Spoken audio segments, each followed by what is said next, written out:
ஜூலை 4 வியாழக்கிழமை. தலையாக்குவார். கர்த்தர் உன்னை வானாக்காமல் தலையாக்குவார், நீ கீழாகாமல் மேலாவாய். உபாகமம் 28:14. இந்த உலகத்திலே வாழ்கிற ஒவ்வொருவரும் மேன்மையடையவே விரும்புகிறார்கள். படிப்பிலானாலும் சரி, பணத்திலானாலும் சரி, அந்தஸ்திலானாலும் சரி, உயர்வடையவே அவர்கள் விரும்புகிறார்கள்.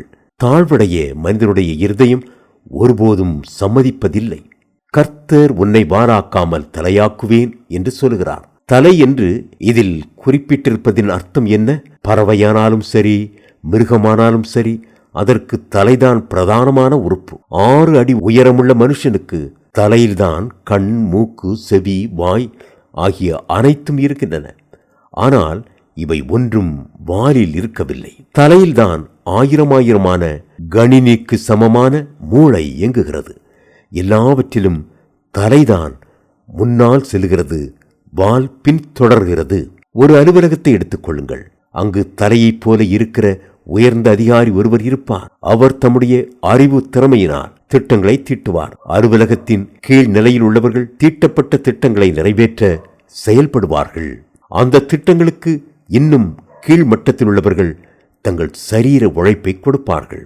நீ வாராகாமல் தலையாவாய் என்று கர்த்தர் சொல்வதின் அர்த்தம் என்ன? உங்களை அடிமட்ட பணியாளராக வைத்திராமல் திட்டங்களை தீட்டும் உயர்ந்த நிலைமையில் உள்ள ஞானியாக உயர்த்துவேன் என்பதே அதன் அர்த்தம். நீ மற்றவர்களை பின்தொடர்கிற வாராயிருப்பதில்லை, மற்றவர்கள் பின்தொடரக்கூடிய அளவுக்கு நீ அறிவுள்ள தலையாயிருப்பாய்.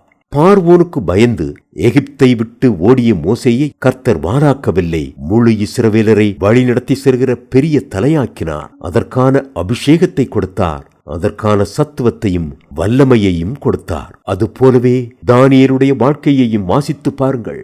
பாபிலோனின் சிறையிருப்பிலே சென்ற தானியேல் அங்கு வானாகிவிடவில்லை. பாபிலோன் தேசத்தில் இருந்த எல்லா ஞானிகளை பார்க்கிலும் அதிகமான ஞானத்தை கர்த்தர் தானியேலுக்கு கொடுத்தார். பல ராஜாக்கள் வந்தார்கள், சென்றார்கள்.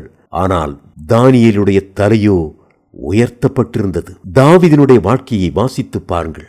தாவீது ஆடுகளை மேய்த்தவர்தான். குடும்பத்தில் அவர் அற்பமாய் எண்ணப்பட்டார். எல்லாரிலும் கடைசி பிள்ளையாயிருந்தார். ஆனால் கர்த்தரோ தாவீதை நேசித்ததினால் அவரை வானாக்காமல் தலையாக்கி எல்லா சத்துருக்களுக்கும் முன்பாக, எல்லா சகோதரர்களுக்கும் முன்பாக உயர்த்தி அபிஷேகம் பண்ணினார். சத்துருக்களுக்கு முன்பாக அவருக்கு ஒரு பந்தியை ஆயத்தப்படுத்தி புது எண்ணெயினால் அபிஷேகம் பண்ணினார். தாவீது கீழாகாமல் மேலானார். தேவ பிள்ளைகளே, உங்களுடைய தாழ்விலே உங்களை கண்ணோக்கி பார்த்த ஆண்டவரை ஸ்தோத்தரிப்பீர்களா?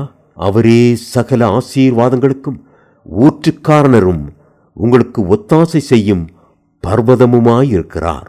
நான் உன்னை பெரிய ஜாதியாக்கி உன்னை ஆசீர்வதித்து உன் பேரை பெருமைப்படுத்துவேன், நீ ஆசீர்வாதமாயிருப்பாய். ஆதியாகமம் 12:2.